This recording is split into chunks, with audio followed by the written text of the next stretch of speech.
YouTube, what's good, guys? It's your boy TD coming to you again with another Fantasy Good Sports video, guys. And today's video is going to be on Doug Pederson got fired. Yes, I said it. Doug Pederson got fired. So, guys, let me break down what happened with Doug Pederson getting fired from the Philadelphia Eagles. So, my first point, Doug Pederson got fired because he wanted to get fired. I said what I said. And most people be like, what are you talking about, TD? He didn't want to get fired. Guys, so if you go and sit Jalen Hurts or bench Carson Wentz, so he benched Carson Wentz 3 or 4 weeks ago, right? To play Jalen Hurts. Okay, we all seen why Carson Wentz wasn't playing good, right? And then you bench Jalen Hurts the last week of the season. So if you go and make those type of moves, you talk to your GM, the one that hires or fires you, right? You let them know. So look, man, I'm gonna go ahead and go to I'm gonna play Carson. Oh man, I'm gonna sit Carson and I'm gonna go to Jalen Hurts, or I'm gonna sit Jalen Hurts in the second half so we can have a chance to get a better draft pick.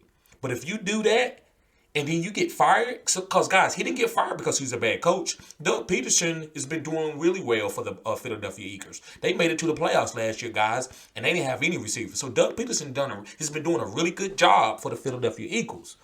So they didn't fire him because of him not being a good coach. They fired him because they didn't like how the Jalen Hurts situation was handled, and probably the Carson Wentz. So this guy, he was ready to get out of there, guys. I said what I said.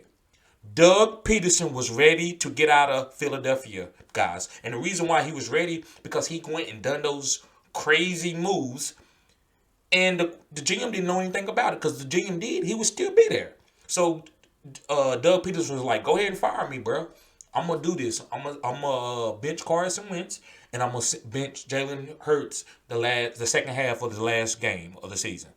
So after that, the GM probably was like, bro, I got to let you go. Why would you do this and this? And Doug Pederson said, I did what I did. And he don't care about being fired. He was ready to get out, guys. He don't think there's enough talent there for him to win. It doesn't make sense to me any other reason, guys. So I said what I said. So let's get on a little bit more about Carson Wentz.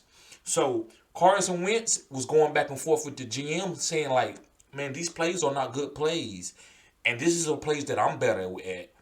And the GM supposedly, going through beat writers, the GM told Doug Pederson, why don't you call better plays for him? And I think Doug had attitude like, no, this is the plays I'm calling, man. I'm sticking to them. So Carson, when he got benched, he was angry at Doug Pederson and went to the GM and spoke on him. Now, Carson, I think you are a great talent, but I don't think, bro, you don't got any clout to be going to no gym over no head coach. He won the Super Bowl with Nick Foles. So if you calling plays still for Nick Foles, then maybe it's not the right system for you to be in. Maybe you need to go somewhere else. But I get it. If he going against what the GM is saying, then Doug Pederson, you need to be fired because that's your boss. Everybody got a boss. So you can't do what you want to do. If the GM likes Carson Wentz, Carson Wentz is your quarterback. And if you bench him, you can get fired. Remember Eli Manning when I forgot the coach before the Giants, but he benched Eli Manning, right? He got fired. They fired him right away because, it hurt the franchise. They wanted Eli Manning to keep their streak or whatever. It wasn't about his play. He was a veteran. So this is the same thing. They fired him because he didn't do what the GM wanted him to do. But he's made those calls and GM said, whatever, I'm going to fire you then. So that's why he's fired. And then, so let me get on to my next point. My next point is Jalen Hurts.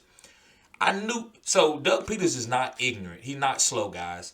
For him to sit Jalen Hurts in the fourth quarter and not let the GM know what he was doing, guys, that's even a bigger, fire me. I don't care, bro. I'm sitting him. I'm going to put in Nate Sudfeld so we can blow this. Guys, coaches don't go out on a limb and do that and think they're going to be rehired. You're going to get fired. If the GM said, look, we playing, this is our quarterback, and this is what we're going to do, and you don't follow that plan, you're susceptible to getting fired, guys. So, Doug Pederson wanted to get fired. I don't think he wants to be there anymore. He's too good a coach to be fired 3 years after winning the Super Bowl. So this is on purpose. So you got to think outside the box, guys, to get this. So, guys, thank you for tuning in to this video. If you love this video, smash the thumbs up, guys. Also, if you like this content, subscribe to my channel, guys, because I'm going to keep giving you cutting-edge information like this. Yes, guys, cutting-edge information. Thank you. Have a blessed day.